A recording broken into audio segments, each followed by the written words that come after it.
창세기 백문백답 72번째 시간, 시조새 배반복설 말의 진화 주장입니다. 여러분의 구독, 좋아요, 알림, 댓글은 큰 힘이 됩니다.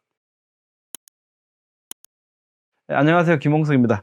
오늘은 72번째 시간으로요, 창조에 대한 다양한 해석 6번째 시간이죠. 시조새와 배반복설 그리고 말의 진화의 주장이라고 말하는 화석들에 대해서 살펴보겠습니다.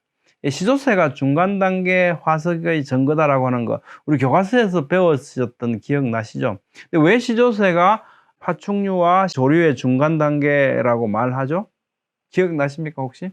이 시조새라고 불리는 이 새는요, 사실은 새의 시조가 아니거든요. 근데 이제 시조새라고 부르고 있죠. 이름을 그렇게 했습니다. 자, 그런데 이 시조새의 이 특징이 파충류의 특징과 조류의 특징을 두 개 다 가지고 있더라는 겁니다.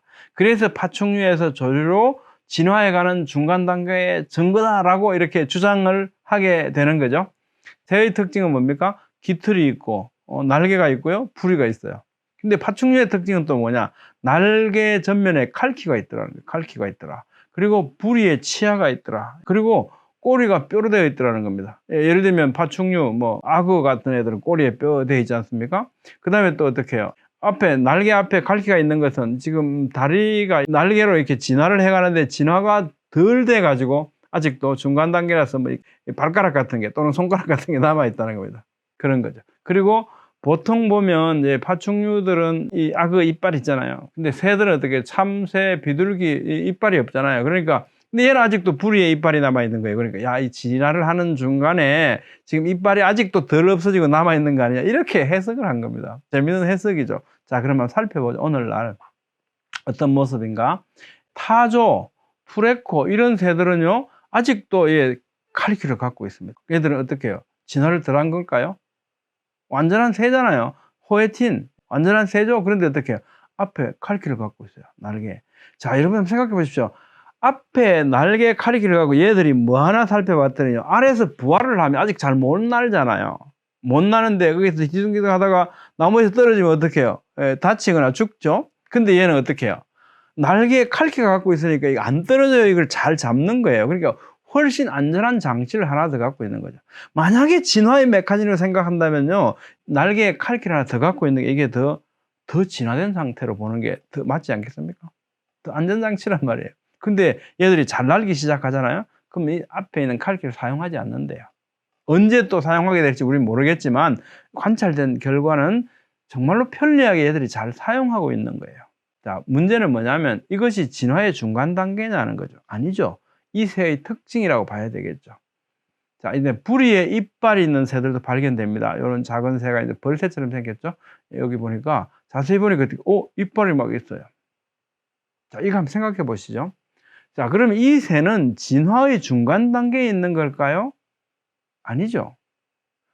이미 진화한 상태, 진화론에 의하면 이미 진화한 상태잖아요. 완벽한 새입니다. 근데 이 이빨이 있으면 어떻게 해요? 불편할까요? 훨씬 더 유용할 것 같습니다.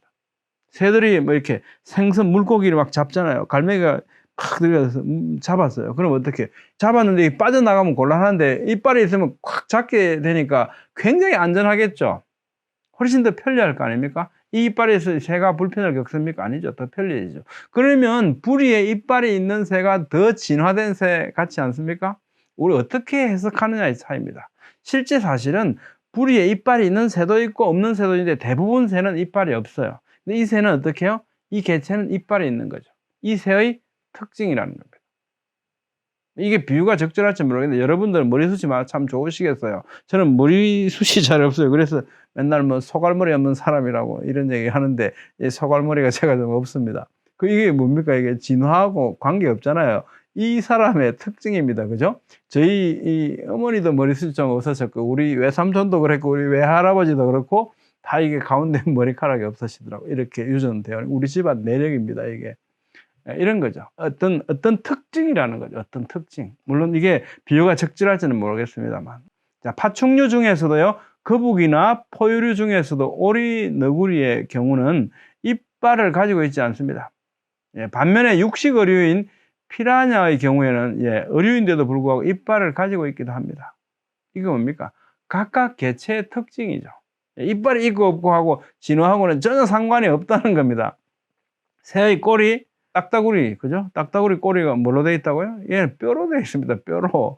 깃털만으로 되어 있지 않고 단단한 뼈가 있어가지고 어떻게 막 쪼아야 되는데 몸이 흔들리잖아요. 이게 발로 여기를 꽉 잡고요. 그 다음에 이 뼈로 된 꼬리를 이렇게 탁 그냥 박습니다, 나무에. 그렇게 해서 견고하게 붙잡은 다음에 막 쫓는 거죠. 진화론의 관점에서 보면 굉장히 잘 진화된 상태죠. 꼬리에 뼈가 있다는 것은 진화가 아직 덜 돼가지고 꼬리에 뼈가 남아있는 거 아니죠. 그렇지 않습니다. 자, 결론적으로 보면요.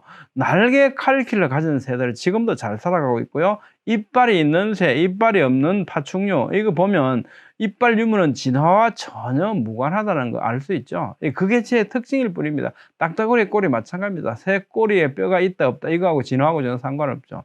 자, 그러면 시조새가 파충류와 조류의 중간 단계라는 주장은 진화에 대한 과학적 증거가 아니라요. 파충류에서 조류로 진화했다는 가정을, 이걸 이제 가정을 전제로 해놓고 진화했다라는 전제에 해놓고 보니까 이게 그렇게 보이는 거죠. 그렇게 해석하고 그렇게 추론한 거죠. 시조새 관련돼서 여러분 우리 어릴 때는 교과서가 거의 교학사에서 나온 교과서를 썼거든요. 요즘 보니까 한 7종류가 큰 이렇게 교과서 회사들이 있더라고요. 교학사에서 의견을 냈는데 보면 요건 교사용 지도서입니다. 학생들이 보는 거 말고 선생님들이 보는 지도서가 있거든요. 그 지도서에 이렇게 시조새에 대해서 얘기해 놓고 있습니다. 시조새는 1816년 독일의 졸레노펜 지역의 석회암청에서 발견된 이후 같은 지청에서 4개의 화석이 발견되었다. 크기는 까마귀 정도이고 날개와 깃털을 가지고 있어서 조류의 특징도 있지만 꼬리뼈와 발톱을 가지고 있어서 파충류의 특징도 가지고 있다. 자, 1984년 독일에서 열렸던 국제 시조새 학술 회의에서는 이런 결론이 났습니다. 시조새가 파충류나 반파충류 또는 반조류가 아니라 완전히 비행할 수 있었던 멸종된 조류라고 공식 선언했다. 또한 일부 학자들은 시조새 화석의 컴퓨터 분석 결과 시조새는 중간종이 아니라 깃털이 달린 공룡이라고 주장하기도 한다. 오늘날 대부분의 학자들은 시조새가 더 이상 파충류와 조류의 중간종이 아니라는 데 대해서는 의견의 일치를 보고 있다. 예, 학생들 교과서 말고 선생님들이 보시는 이 교과서에는 지도서에는 이렇게 언급을 하고 있습니다. 자, 성경을 한번 보시죠. 모든 새는요, 그 종류대로 5째 달에 창조됐다고 분명히 말씀하시죠. 날개 있는 모든 새를 그 종류대로 창조하시니, 그리고 이날은 5째 달이었다고 합니다. 그러니까 모든 새들은 어떻게 해요? 처음부터 그 각각의 새로 존재하기 시작한 거죠. 자, 그리고 6째 날 무슨 일이 있었냐면 하나님께서 창조를 계속하시면서 기는 것과 땅의 모든 짐승들을 그 종류대로 내라 하시니 그대로 되었다. 이게 6째 날이었대요. 그러면 성경에 따르면 어떻게 해요? 조류, 새는 5째 날 창조되었고요. 기는 것들, 파충류는 어떻게 6째 날 창조되었죠. 진화론하고 순서도 반대로 되어 있습니다. 네, 모든 새는 처음부터 각기 종류대로 창조하셨고 존재하게 된 순서에 있어서도 파충류보다 새가 먼저다라고 성경은 말씀하십니다. 자, 시조새라고 불리는 새는 시조새는 새의 시조가 아니며 파충류에서 조류로 진화 중인 중간 단계도 아니고 다양한 여러 다른 새들과 같이 처음부터 그런 특징을 가진 새로 창조되었으며 지금은 멸종되어서 발견되지 않습니다. 자, 해켈의 진화 재현설, 이것도 우리 교과서에 보면, 우리 어린 학생들이 보는 교과서에 보면 이런 내용들이 있어요. 척추동물의 배는 발생 초기에 모두 아가미궁을 가지지만 발생이 진행됨에 따라 모습이 점차 달라진다. 이와 같은 현상은 척추동물의 여러 종류가 공통의 조상에서 진화해 왔다는 것으로 해석된다. 나는 이렇게 해석하겠다는 겁니다. 해석된다. 이런 거거든. 우리 학생들이 이걸 보면서 이렇게 해석된다. 아, 그럼 그 사람들은 그렇게 해석하구나. 이렇게 생각하겠습니까? 아니죠. 이걸 과학적인 사실인 것처럼 외우고 이렇게 시험을 보게 되는 거죠. 왜 이렇게 해석할까요? 진화론을 전제로 하기 때문에 이게 이런 것처럼 이분들 눈에는 이렇게 해석되고 추론되고 보여지는 겁니다.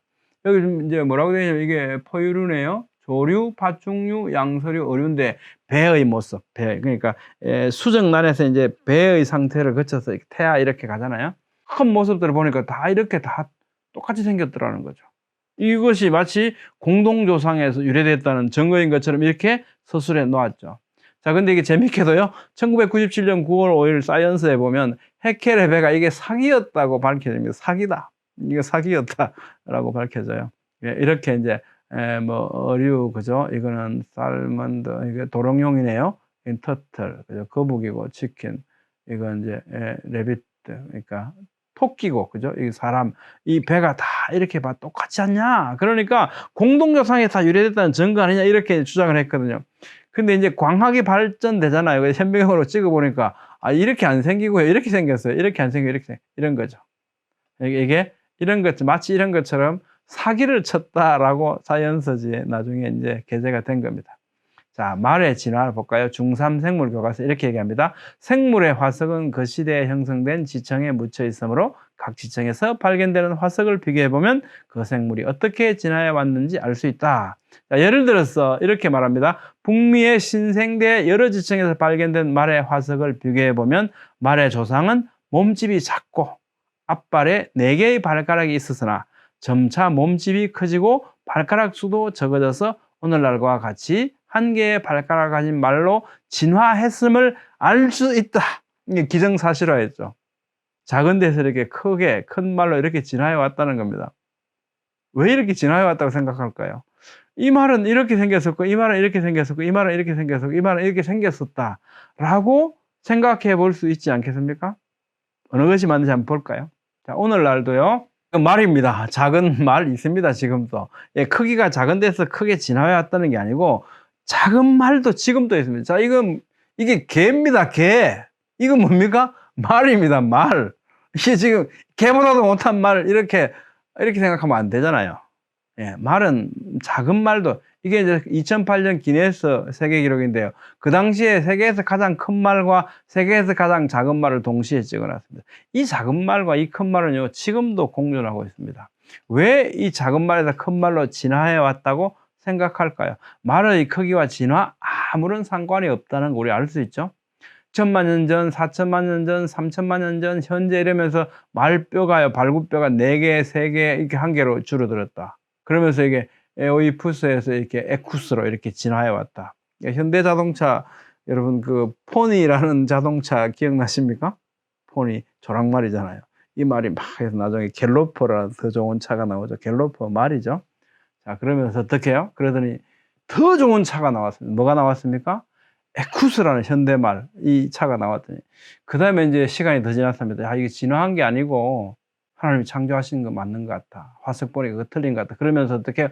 창세기로 돌아가자 하고, 제네시스라는 차를 만들었어요. 지금까지 한 말은 전부 다 제가 지어낸 말입니다. 죄송합니다. 예. 어쨌든, 예, 이런 것이 제가 뭘 말씀드리려 하냐면요.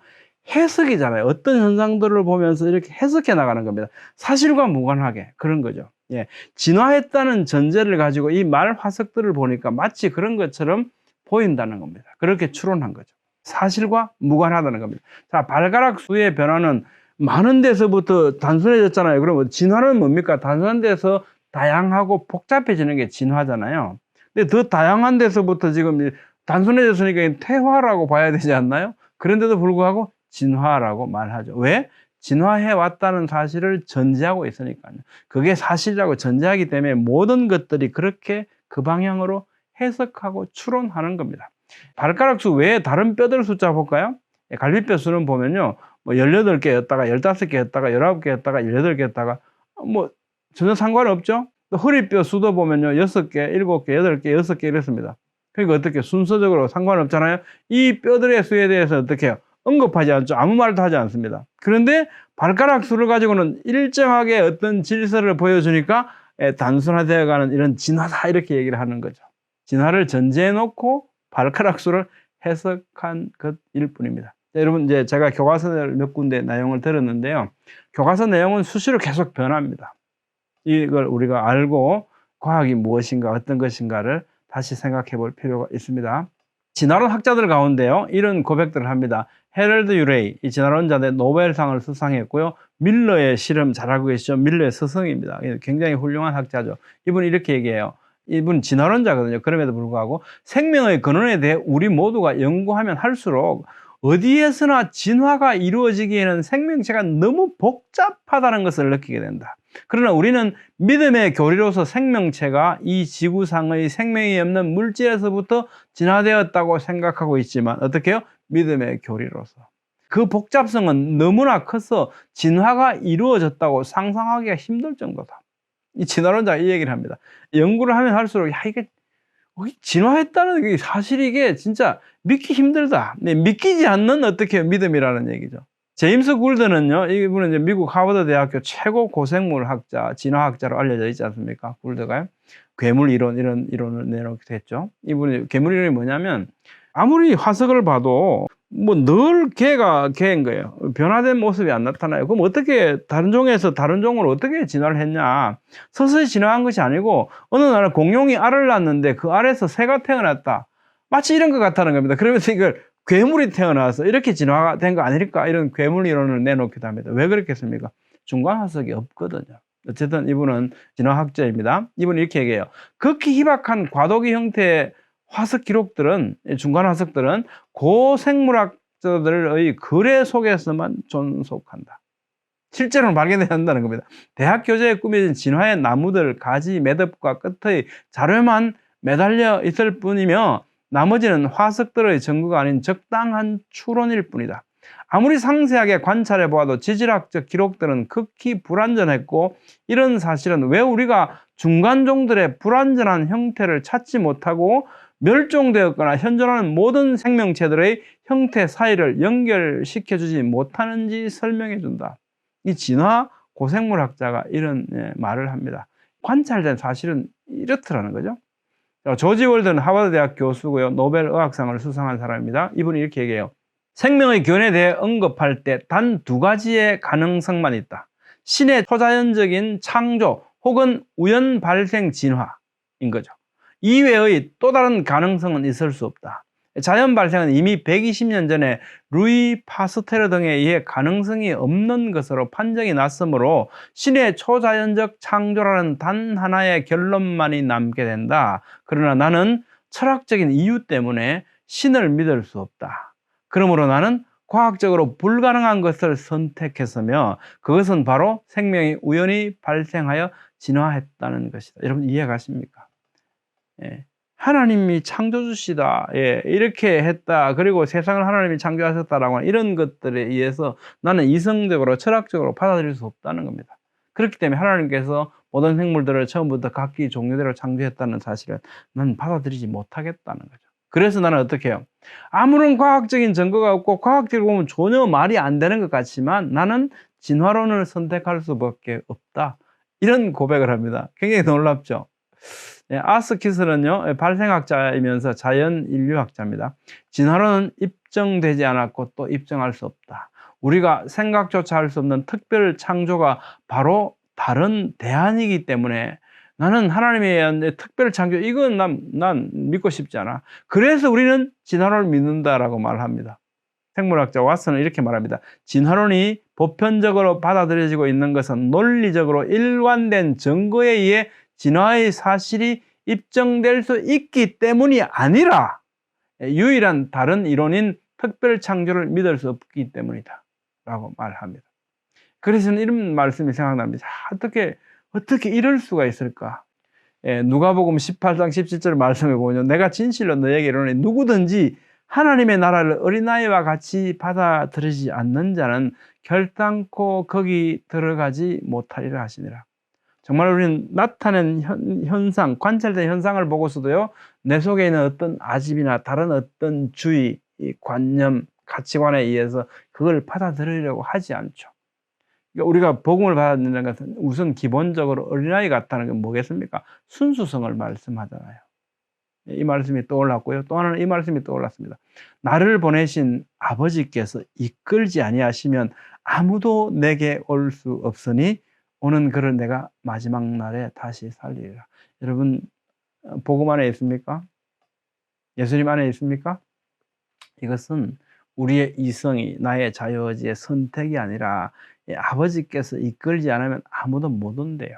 우리는 하나님의 이끌림을 받아서 여기에 온 것 같고요.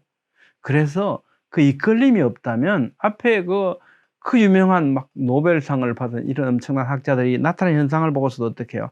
끊임없이 성경을 부인하죠. 이걸 보면 저는 이런 우리의 믿음이 정말로 하나님의 선물 은혜다 이런 생각을 하게 됩니다. 과학과 이성과 성경 이러면 제가 한번 정리해 보면 이렇습니다. 과학은 과학적인 잘못된 주장들을 지적해 주죠. 과학을 우리는 뭐 이렇게 부정한다 이것이 아니고요. 과학도 과학 나름이잖아요. 올바른 과학이 있고 잘못된 과학이 있고. 그러니까 우리가 과학이라고 말하는 게 있어도 우리는 굉장히 조심해야 되겠죠. 서로가 서로를 이 과학이라는 단어를 그 문맥 속에서 어떤 의미로 사용하고 있는가. 다시 한번 제가 읽어보겠습니다. 과학은 잘못된 과학적 주장을 지적해주고 때로는 성경의 초월적 사건의 실제성을 과학적으로 입증함으로써 성경을 증거한다. 살펴본 바와 같이 캄브리아 지성이 갑작스런 다양한 생물 화석들이 나타나는 거 보면 어떻게 이 과학이 성경의 말씀대로 처음부터 각기 종교에 창조했다는 걸 입증해 주잖아요. 근데 또 한편의 과학은 뭐라 그럽니까? 진화했다라고 말하잖아요. 그리고 현재와 동일한 화석 생물의 모습들 우리에게 진화가 없었다고 말씀해 주잖아요. 자, 진화론은 잘못된 과학적 추론, 즉 오해라고 저는 생각됩니다. 오늘은 진화론의 증거로 알려진 내용들 가운데 시조새와 헤켈의 배반복설 그리고 말 화석에 대해서 실제로 이게 진화론의 증거가 맞는지 살펴봤습니다. 다음 시간에는요, 또 다른 진화의 증거라고 주장해온 핀치새, 인류의 다양성, 석기시대의 흔적에 대해서 살펴보겠습니다. 감사합니다.